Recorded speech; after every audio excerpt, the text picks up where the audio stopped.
Des terroristes islamistes traquent les Occidentaux logeant dans 2 hôtels indiens luxueux. Le plancher était couvert de sang.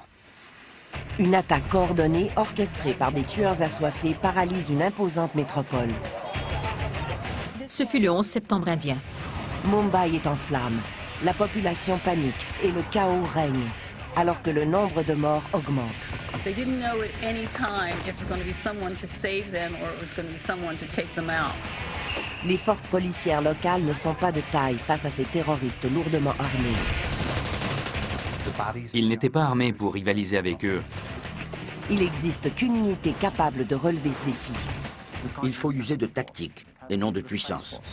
Mais ces hommes entraînés à la dure devront faire preuve d'un immense courage et d'une endurance surhumaine pour l'emporter. Ce sont des hommes extrêmement déterminés et courageux. Voici le récit dramatique de l'opération Tornade Noire. La mission qui a fait connaître au monde entier l'unité d'élite indienne nommée les Black Cats, les chats noirs.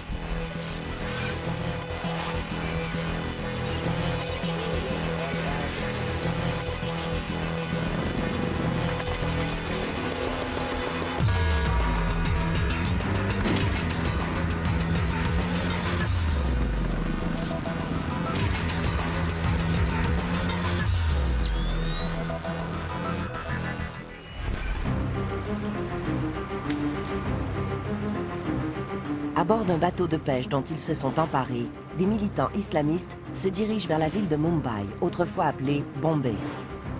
Leur objectif ?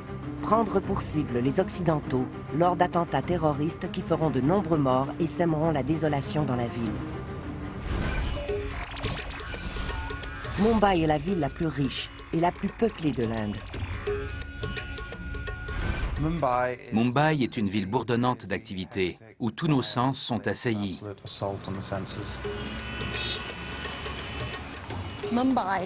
Les Américains considèrent Mumbai comme une ville riche. On y retrouve Bollywood, des hôtels et des boutiques de luxe. C'est une ville où investir. Entre 20h et 20h30, un groupe de 10 hommes, lourdement armés et possédant assez de provisions pour tenir pendant des jours, débarque discrètement à cet endroit. Ils se trouvent à quelques minutes à peine de leur cible, en plein cœur de la ville. Comme chaque soir, les rues sont animées. Les gens sortent pour se détendre. Harnish Patel, un touriste britannique, prend un verre avec un ami au réputé Leopold Café. Le Leopold Café est un café-bar très populaire, où se réunissent des Occidentaux, des gens du coin et des touristes, pour manger et boire. En entrant, j'ai remarqué que l'endroit était bondé. Un journaliste du coin, Sourav Mishra, est également en train d'y boire un verre, lorsqu'il aperçoit 2 visiteurs qui ne sont pas là pour la bière. J'ai aperçu des gens qui faisaient le tour du café. Je trouvais qu'ils ne cadraient pas avec l'endroit. J'étais là depuis une bonne vingtaine de minutes quand j'ai entendu des coups de feu. Et puis du verre volé en éclats. J'ai entendu ta-ta-ta-ta-ta-ta, puis j'ai senti quelque chose me toucher. 2 hommes, postés dans l'embrasure de la porte et armés de AK-47, mitraillent le café. Les gens hurlaient et couraient dans tous les sens. Quand j'ai voulu sortir, j'ai constaté que quelque chose m'en empêchait. J'ai vu que je saignais abondamment. Il y avait des corps partout. Le sol était couvert de sang. Puis tout est devenu silencieux. De toute évidence, il était en train de recharger son arme. C'est alors que j'ai été touché.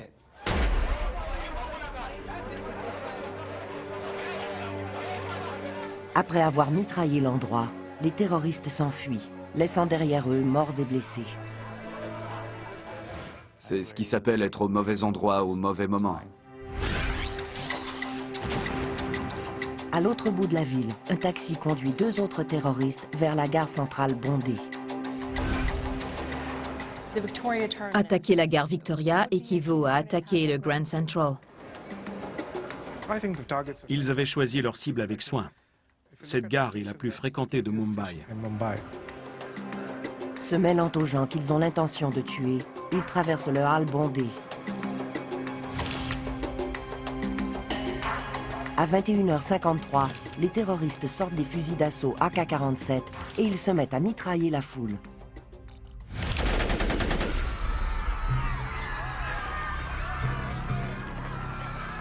Ils blessent 104 personnes et en tuent 58.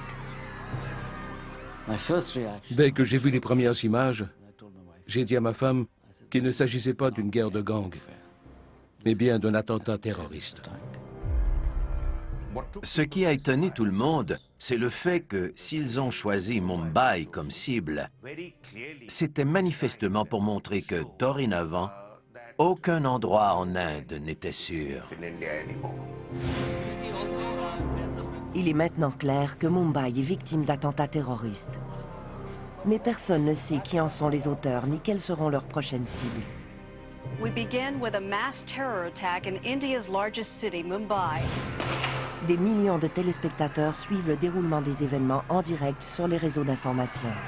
Well, this is clearly an unprecedented scale of a terror attack on Mumbai and the center. L'un de ces téléspectateurs est Jyoti Krishendot. Il s'agit du directeur général de la garde de la sécurité nationale indienne, la NSG. Après avoir été témoin des événements, il donne l'ordre à son commando, les Black Cats, de se tenir prêts. Surnommés les Black Cats en raison de leur tenue particulière, ces commandos forment l'unité d'élite idéale pour cette mission.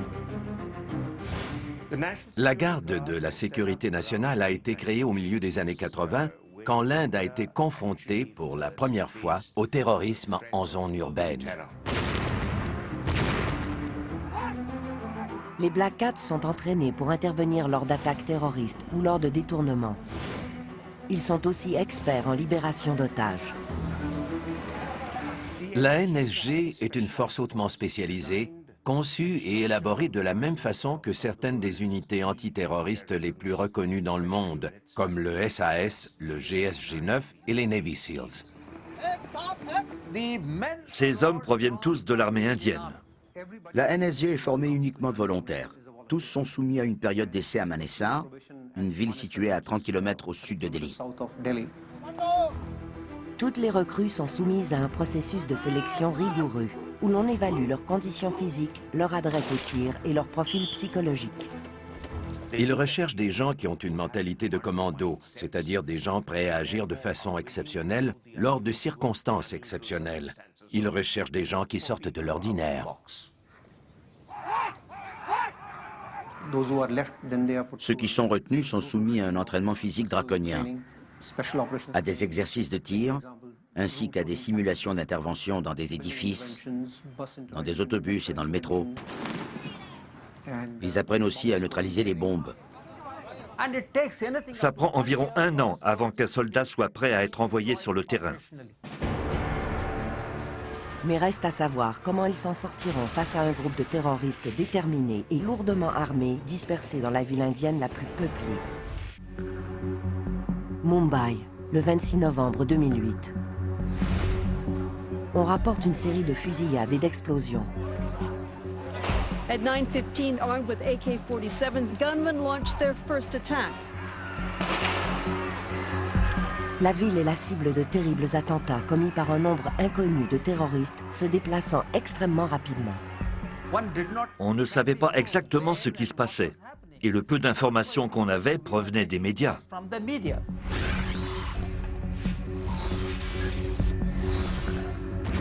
Le Leopold Café a été la cible d'un attentat, tout comme la gare centrale. On rapporte maintenant une fusillade dans un hôpital ainsi que dans un poste de police. Des bombes à retardement placées à bord de taxis explosent dans différents quartiers de la ville. On rapporte déjà 74 morts et 147 blessés. En moins d'1h15, j'ai compris qu'il s'agissait sans doute du plus grand attentat terroriste jamais commis en Inde. Les autorités ne sachant pas encore vraiment ce qui se passe, les médias sociaux sont pour l'instant la meilleure source d'information.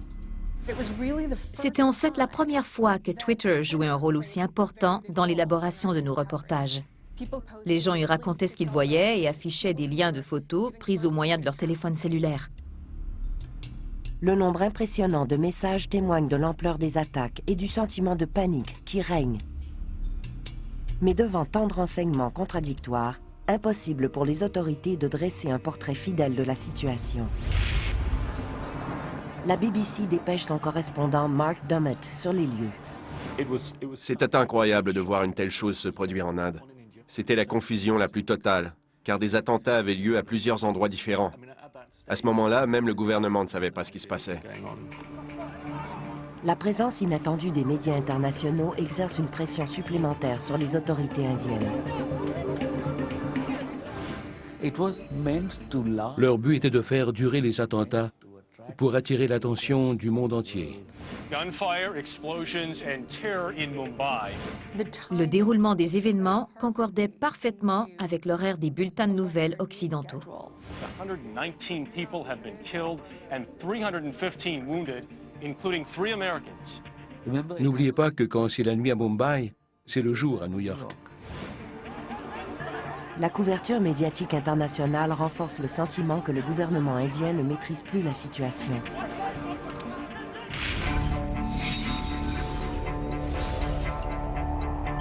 À plus de 1000 km de là, à Delhi, les commandos des Black Cats sont en état d'alerte, prêts à se déployer. Mais tant que le gouvernement ne demandera pas au directeur général D.K. Dutt de lancer une opération antiterroriste, ils ne peuvent intervenir. À Mumbai, la situation s'aggrave. 2 heures après le début des attaques, les terroristes prennent d'assaut 2 des hôtels les plus réputés de Mumbai, soit l'Oberoi Trident et le Taj Palace, où logent environ 830 personnes.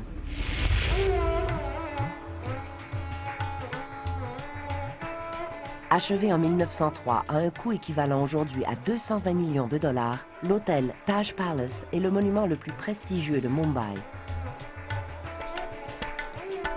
Construit par J.N. Tata, le père de l'industrie indienne, l'hôtel compte 560 chambres et 44 suites. Cet hôtel a été le premier en Inde à posséder un ascenseur à vapeur. Qu'il s'agisse de membres de la royauté ou de stars du rock, de princes ou de présidents, l'élite mondiale fréquente le Taj. Un attentat contre ce bâtiment emblématique aura de lourdes conséquences. C'était une cible idéale, car il y avait là des Américains et des Britanniques. Or, on sait que l'objectif des terroristes était non seulement d'envoyer un message au peuple indien, mais aussi à toute la communauté internationale. On rapporte des coups de feu et des explosions au Taj Palace, l'hôtel emblématique de la ville. Je crois que l'image que tout le monde garde gravée dans sa mémoire de ces événements est l'image des flammes s'échappant du toit du Taj Palace. Dès que quelqu'un parle de ces événements, c'est cette image qui revient. En incendiant le monument le plus prestigieux de Mumbai, les terroristes envoient un message clair. Aucun endroit n'est sûr. Les gens étaient terrorisés. Et c'est ce que vise ce genre d'attentat. Le corps policier de Mumbai est le premier à intervenir. Mais n'étant pas formés pour affronter ce genre d'attaque, les policiers sont complètement dépassés. Les attentats avaient déjà fait des victimes parmi les policiers haut gradés. Le chef de l'escouade antiterroriste avait été abattu. C'est très difficile pour un policier ordinaire d'affronter des terroristes fanatiques, endurcis, qui sont prêts à mourir, qui ont été entraînés avec soin et qui sont lourdement armés. Tant qu'on ne fera pas appel aux Black Cats, les seules autres forces spéciales disponibles sont les Marcos, des commandos de la marine basés dans les environs. Mais ils ne peuvent qu'essayer d'endiguer la situation. Les commandos de la marine ne sont pas entraînés pour faire face à ce genre de situation. Les terroristes ont donc pu se déplacer dans l'hôtel en toute liberté.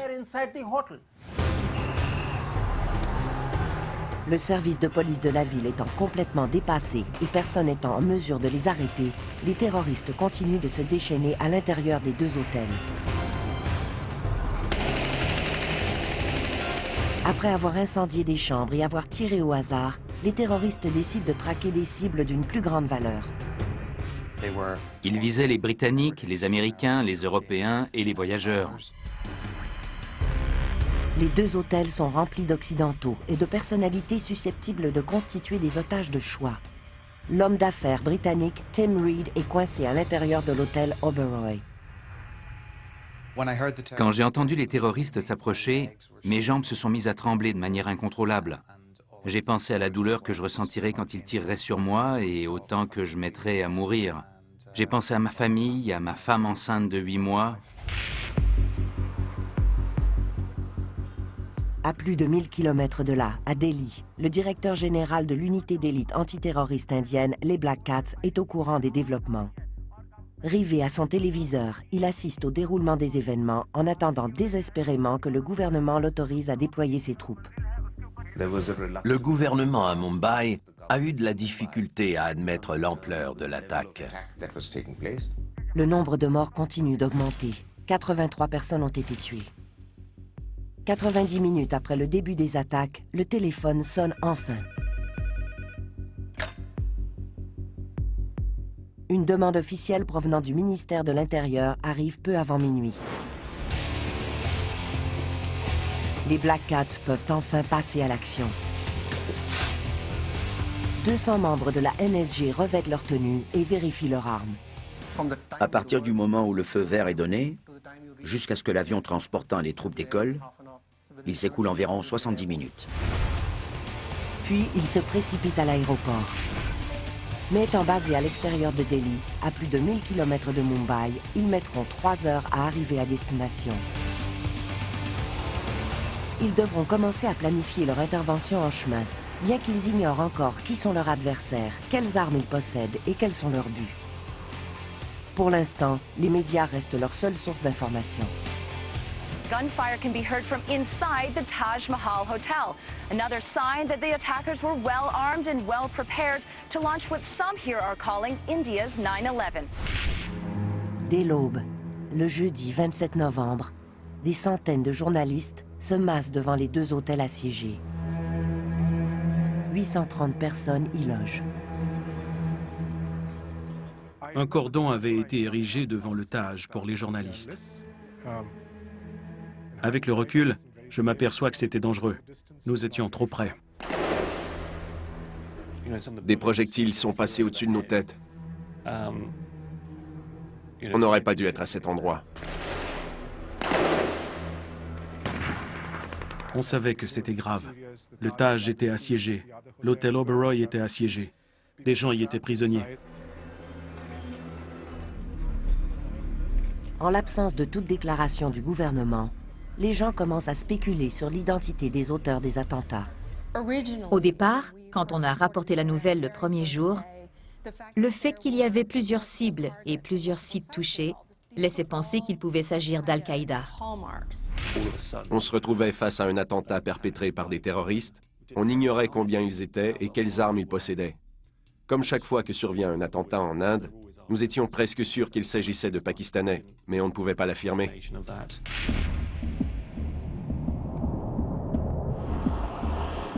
Pendant que les Black Cats sont en route, le service de renseignement indien progresse. Il intercepte des conversations téléphoniques entre les terroristes et leur chef. On découvre ainsi que leur chef se trouve au Pakistan. On sait maintenant qui se cache derrière ces attaques et quels sont leurs buts. Il s'agissait d'un attentat orchestré par le LET, un groupe terroriste pakistanais aussi connu sous le nom de Lashkar-e-Taiba. Sa mission consiste à faire campagne pour les Moudjahidines en Afghanistan, ainsi que pour la libération de musulmans et pour libérer le Cachemire. Située au nord-ouest de l'Inde, la région du Cachemire borde également le Pakistan. Les deux pays se disputent la possession de ce territoire depuis plus de 60 ans. L'Occident croyait que le Lashkar-e-Taiba était une organisation de libération du Cachemire. Or, c'est faux. Il s'agit d'une organisation djihadiste pakistanaise. Cette organisation militante a déjà été impliquée dans des attaques perpétrées en territoire indien, incluant des explosions de trains et une attaque contre le Parlement à Delhi. An Islamist attack on India's parliament in 2001 left a dozen people dead and prompted India to send 1 million troops to the Pakistani border. Le Lashkar a 3 ennemis: les chrétiens, les juifs et les hindous. C'est une philosophie que partage Al-Qaïda. Maintenant qu'elles savent qui commandite les attaques, les forces de sécurité savent que les terroristes n'ont pas l'intention de se rendre. On perçoit clairement le fanatisme de ces terroristes dans les conversations téléphoniques qu'ils ont avec leur chef au Pakistan, conversations interceptées par le service de renseignement et dont les transcriptions ont été rendues publiques.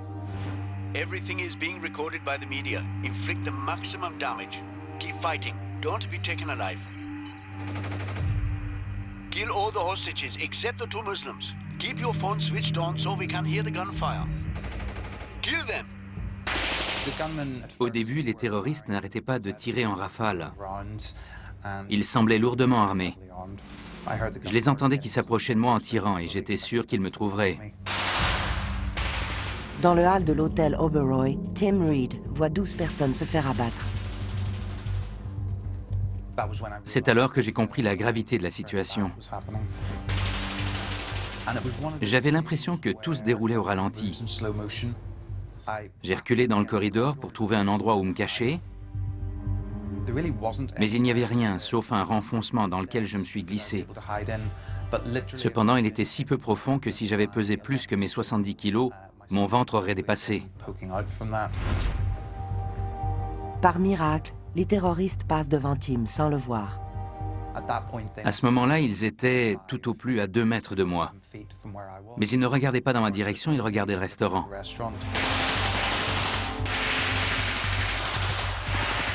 Pendant que 13 clients du restaurant se font abattre, Tim décide de fuir.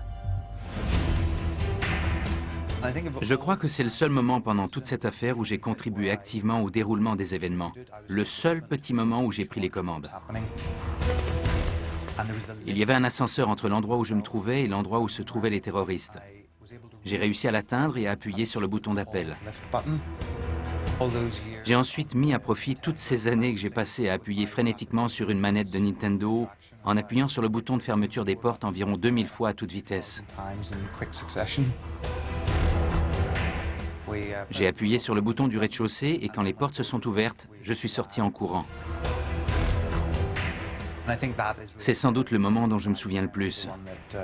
Pendant que je courais, je n'avais aucune idée de ce qui pouvait se trouver derrière moi. Quand je suis sorti en courant de l'hôtel Oberoi, il y avait des milliers de personnes affolées qui couraient dans la rue dans tous les sens. C'est alors qu'une autre grenade a explosé. 3h30 après le début des attaques, le chaos et la confusion continuent de régner à Mumbai. Les terroristes ont encore une autre cible à atteindre.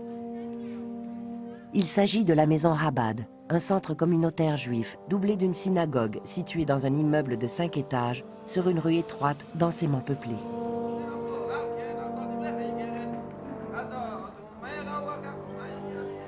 C'est là qu'habite le rabbin américain Gabriel Holzberg et sa femme Rivka, enceinte de 6 mois.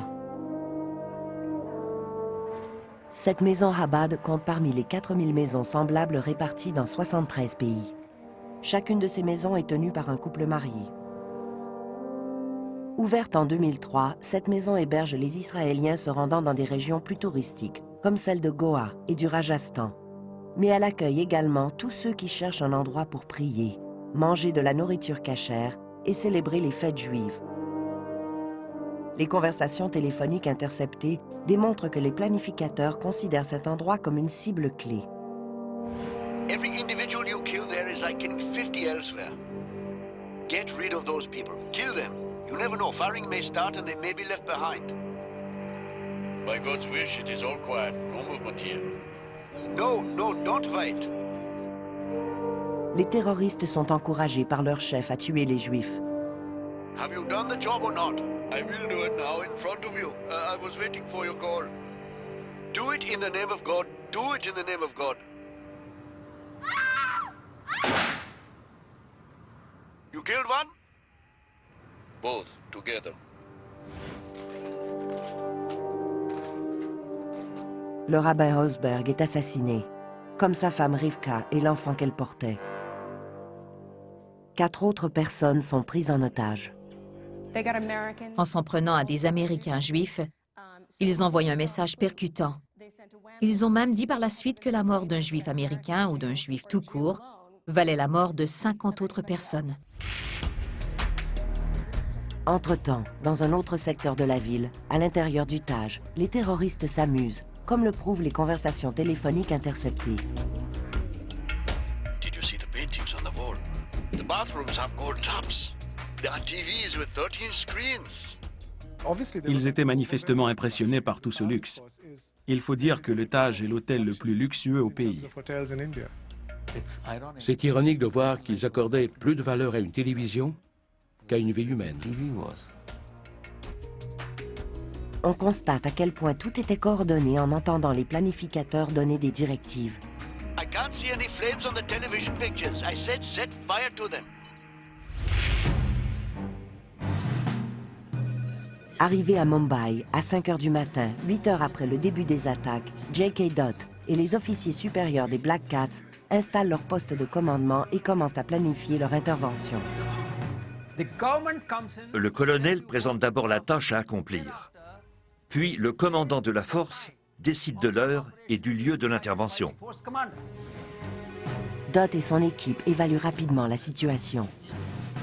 Ils savent que les attaques se déroulent à 3 endroits, à l'intérieur des 2 hôtels et du centre juif. Les cibles étaient éloignées les unes des autres. Et la cible principale, l'hôtel Taj, était un immeuble très vaste. Mais ils n'ont pas tous les renseignements nécessaires. Personne ne peut leur fournir de plans détaillés des hôtels. Ils ignorent combien de terroristes ou d'otages se trouvent dans chacun de ces endroits.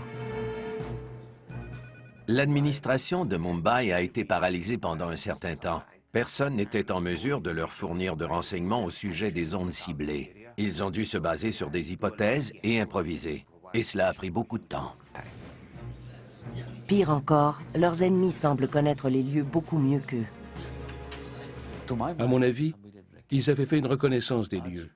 Le Taj Palace était une cible spécifique, tout comme l'était l'hôtel Oberoi et la maison Chabad.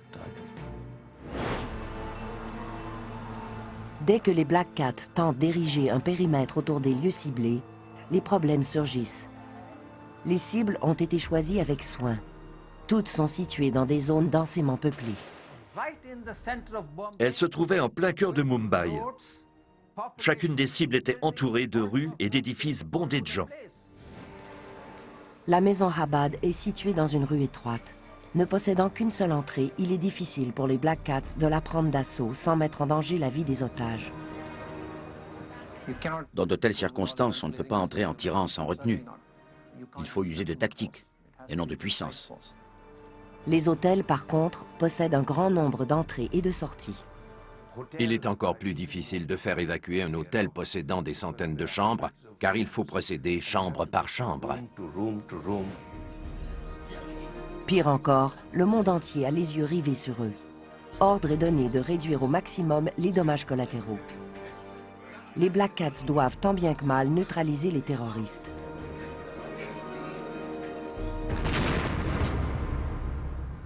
Les attentats terroristes de Mumbai en sont à leur 2e journée.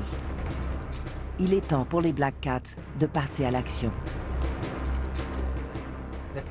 Une chose était claire, il n'était pas question que les terroristes l'emportent. Il fallait frapper fort et vite pour qu'ils sachent qu'ils allaient mourir s'ils ne se rendaient pas. La vie de centaines de clients et d'otages étant en jeu, ils doivent planifier leur intervention avec soin. On peut difficilement imaginer les défis logistiques que représentait le bouclage de ces bâtiments. Alors qu'il donne les dernières instructions aux officiers, J.K. Dutt, le chef de la NSG indienne, insiste sur 4 points. Ne pas faire de victimes innocentes. Capturer les terroristes vivants. Limiter les dommages collatéraux et filtrer les otages pour éviter que des terroristes ne passent entre les mailles du filet. Étant prêts à passer à l'attaque, les Black Cats se déploient à la maison Chabad et aux 2 hôtels 5 étoiles. Lors de son inauguration en 1973, l'édifice de l'hôtel Oberoi Trident est le gratte-ciel le plus élevé d'Asie du Sud. Mesurant 116 mètres de hauteur, comptant 35 étages et 547 chambres, il est fréquenté par l'élite mondiale du milieu des affaires.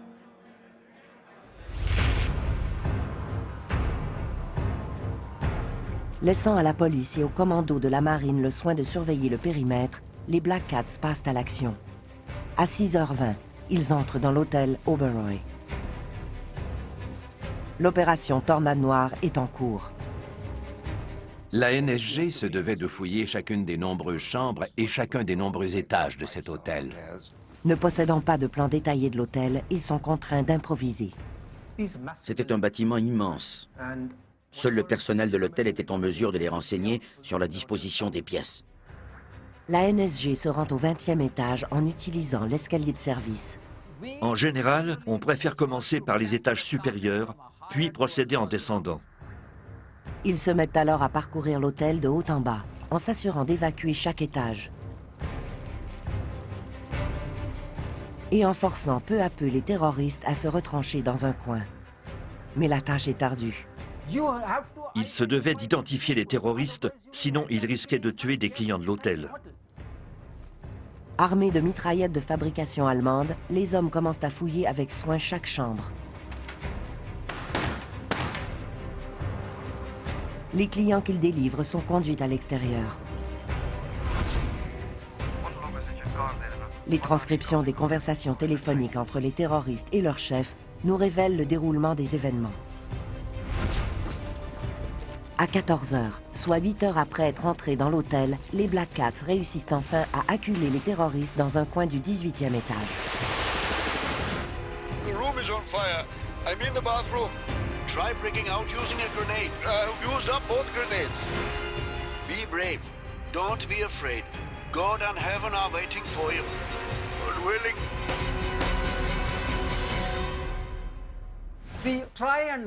On essaie toujours de capturer les terroristes vivants afin d'en tirer le maximum de renseignements. Mais ce n'est pas toujours possible. La première étape de l'opération Tornade Noire, qui consistait à libérer l'hôtel Oberoi, est terminée. Bien que 24 clients aient été assassinés, les 2 terroristes ont été éliminés et 143 clients ont été sauvés.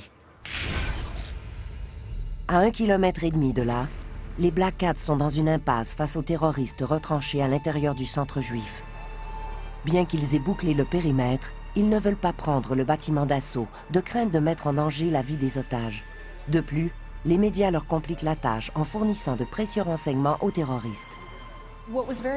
La particularité dans la façon d'opérer des assaillants était qu'ils suivaient la couverture médiatique.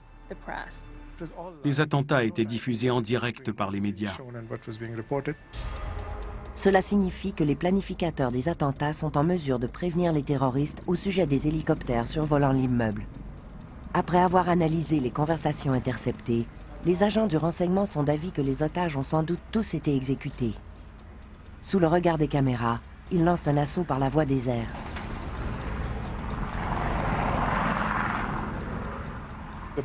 Puisqu'ils suivaient le déroulement des événements, les planificateurs ont pu avertir les terroristes qu'un commando s'apprêtait à intervenir par la voie des airs.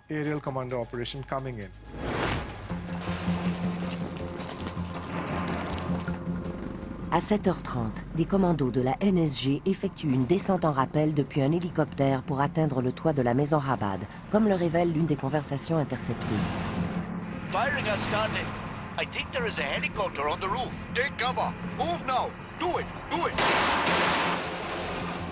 Protégé par les tirs de couverture des tireurs d'élite, le commando se lance à la poursuite des terroristes. They're firing into our roof. Peace be upon you. I have been hit. I have been hit. Pray for me. Where have you been hit? Where have you been hit? In my side and in my neck.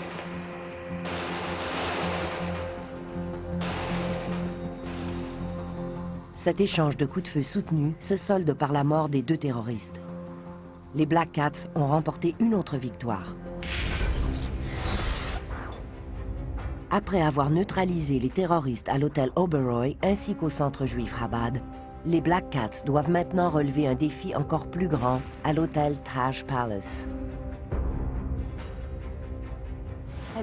On peut comparer l'hôtel Taj Palace à l'hôtel Park Plaza ou au Waldorf Astoria. Il y a des centaines de chambres et ils doivent fouiller chaque chambre, les unes après les autres, étage par étage. Ça représente une tâche colossale. Parmi les clients de l'hôtel se trouvent des personnalités et des politiciens. Leur présence rend toute intervention encore plus délicate. Non seulement ces personnes sont susceptibles de constituer des otages de choix, mais elles font également partie de l'élite mondiale. Toute erreur risque d'être fort embarrassante. Dans une telle situation, la priorité n'est pas de tuer les terroristes, mais de libérer les otages. La NSG évalue les différentes possibilités. Elle ne peut pas simplement prendre l'hôtel d'assaut. Elle doit procéder de façon méthodique. Mais pour ce faire, elle a besoin des plans détaillés de l'hôtel. Or, elle ne les a toujours pas. Le problème, c'était que la NSG ne possédait aucun plan des lieux, car apparemment, ni l'hôtel ni la ville n'étaient en mesure de les lui fournir.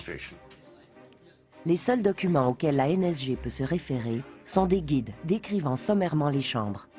Ils n'indiquent ni les couloirs de service ni les corridors.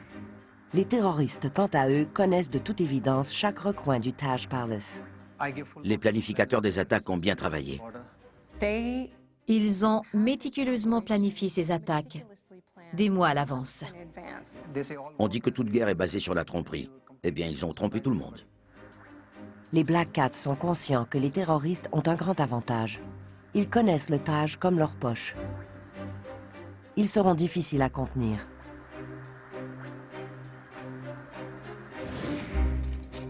Bien qu'ils ignorent combien de terroristes se trouvent dans l'hôtel, les Black Cats s'apprêtent à intervenir.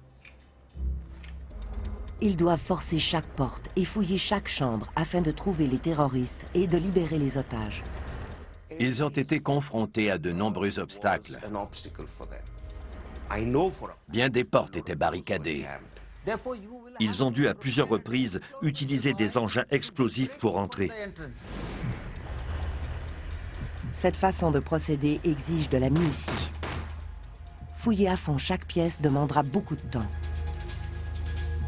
L'hôtel comptant plus de 500 chambres, cela risque de prendre des jours.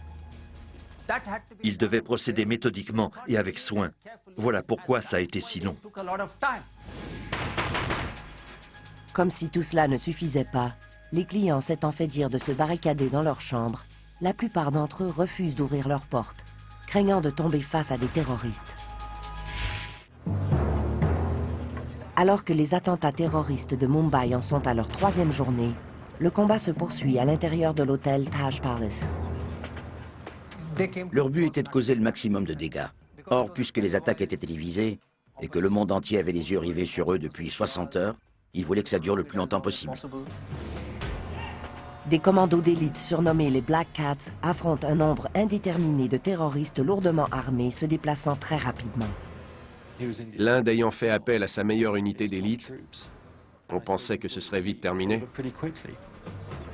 Mais fouiller plus de 500 chambres dans un immeuble rempli de clients terrifiés se terrant un peu partout nécessite beaucoup de temps. On ignorait quand ça se terminerait. Mais quand on a vu que le siège s'éternisait, on a compris à quel point la situation était délicate. À minuit, le 28 novembre, les Black Cats se battent depuis 30 heures déjà.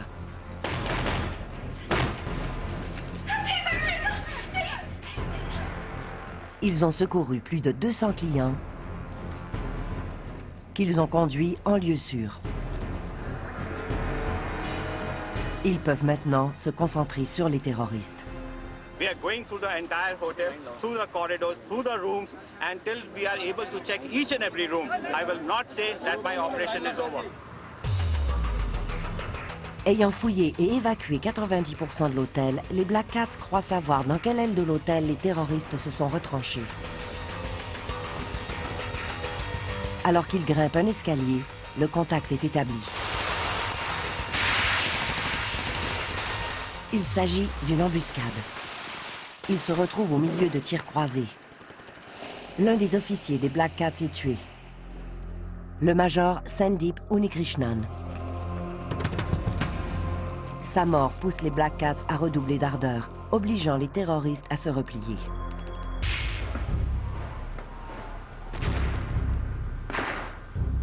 Le samedi 29 novembre, 56 heures après l'arrivée des terroristes dans l'hôtel, de fortes explosions retentissent.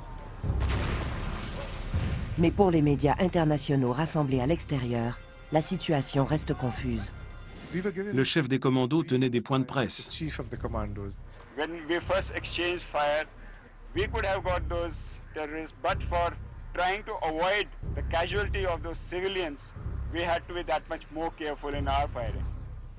Les renseignements qu'il nous donnait étaient plutôt vagues, car il y avait de nombreux affrontements, mais tous déroulaient à l'intérieur de l'hôtel. C'était étrange car nous devions faire le compte-rendu de combats se déroulant à une centaine de mètres à peine d'où on était. Or, nous n'étions pas témoins de ces combats puisqu'ils se déroulaient à l'intérieur de l'hôtel. Mais une chose est sûre, pour les terroristes, chaque seconde diffusée à la télévision constitue une victoire, comme le montre cet extrait. The atmosphere is good. After watching the TV reports, the whole city is feeling the destruction. More than 250 are injured across the city. You have worked well for God. Leur but était de causer le maximum de dégâts. Or, puisque les attaques étaient télévisées et que le monde entier avait les yeux rivés sur eux depuis 60 heures, ils voulaient que ça dure le plus longtemps possible. Au bout de 2 jours de combats acharnés, les Black Cats ont réussi à fouiller et à évacuer des étages entiers de l'hôtel. L'étau se resserre enfin sur les terroristes. Les conversations interceptées ont permis aux Black Cats d'obtenir un renseignement crucial. Il y a 4 terroristes dans l'hôtel et ils ont commencé à les éliminer. À l'aube, le 29 novembre, le siège tire à sa fin. Il ne reste plus que 2 terroristes et ils sont coincés au premier étage. Un échange de coups de feu intense a lieu. Les Black Cats tirent une pluie de balles en direction des terroristes, mettant fin une fois pour toutes à cet attentat terroriste sanglant et au chaos qu'il a engendré.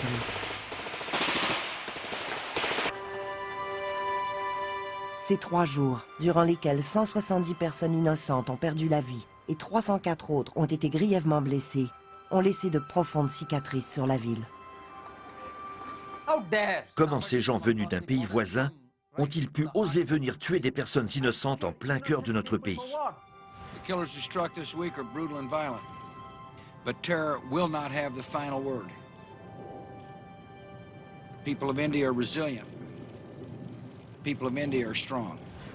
Ceux qui comparent ces attentats à ceux du 11 septembre ont raison. Il s'agit du 11 septembre indien. Je crois que le seul point positif qui ressorte de ces événements, c'est qu'ils ont forcé l'Inde à faire un bilan. L'Inde a bien sûr des leçons à en tirer. Le gouvernement a mis beaucoup trop de temps à réagir et à faire appel à son commando d'élite. L'Inde en entier a tiré des leçons de ces événements. Premièrement, nous devons gérer les attentats terroristes de façon plus décentralisée. Depuis ces événements, l'Inde a modifié son plan d'action pour contrer le terrorisme. Nous sommes mieux préparés aujourd'hui que nous l'étions à l'époque. Mais j'espère qu'on n'aura jamais à le prouver. Les Black Cats ont mené à bien l'opération Tornade Noire. La NSG avait bien peu d'atouts dans son jeu. Ses ennemis disposaient de nombreuses cachettes et ils étaient lourdement armés. Mais cela ne les a pas empêchés de les vaincre. Bien qu'elle disposait de peu de renseignements et qu'elle affrontait un ennemi bien préparé, elle a réussi à vaincre les terroristes. Je me rappelle avoir vu les commandos de la NSG. Ils portaient leur combinaison noire et ils semblaient complètement épuisés. Je me rappelle m'être dit que ces gars étaient non seulement des hommes extrêmement déterminés, mais aussi extrêmement courageux. Environ 100 hommes ont été déployés et ils ont réussi à neutraliser 10 terroristes lourdement armés. À mon avis, ce ratio est parmi les meilleurs au monde pour ce genre d'opération. L'opération Tornade Noire a montré aux terroristes et au monde entier ce dont les Black Cats sont capables et jusqu'où ils sont prêts à aller pour arriver à leur fin.